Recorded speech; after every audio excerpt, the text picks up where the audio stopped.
لاہور سے ہمارے reporter Babar Naseem but کی رپورٹ کے مطابق گزشتہ شام 5 بجے تھانہ شمالی چھاؤنی کی حدود جوڑے پل چوک میں انجمن تاجران اور محب وطن شہریوں اور مختلف سماجی سیاسی رفاہی تنظیموں نے فلسطین کے مسلمانوں سے اظہار ہمدردی کے لیے ایک بہت بڑا جلوس نکالا، جس میں سیاسی، سماجی، رفاہی، اصلاحی تنظیموں کے ساتھ ساتھ Lahore traffic warden sector Lahore cantt کی بڑی تعداد نے فلسطین کے حق میں تقریریں کی اور بھرپور آواز بلند کی۔ پاکستان کی امت مسلمہ نے غیرت ایمانی کا مظاہرہ کرتے ہوئے دنیا بھر کو بتایا ہے کہ ہم مسلمان ایک ہیں، ہم فلسطین کو کسی قیمت پر تنہا نہیں چھوڑیں گے۔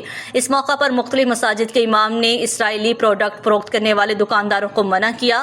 انہوں نے کہا ہے کہ غزہ میں ہماری مائیں، بہنیں اور بچوں کو قتل کرنے کے ساتھ ساتھ عزتیں بھی پامال کی جا رہی ہیں۔ اس دہشت گرد ملک اسرائیل کی تمام مصنوعات کا عوام نے بھرپور طریقے سے بائیکاٹ کرے۔ چند عناصر منافع کی خاطر زبردستی اسرائیلی مصنوعات پاکستانی عوام کو فروخت کرنے کی کوشش کر رہے ہیں۔ اب عوام ان دکانداروں کا بھی بائیکاٹ کریں۔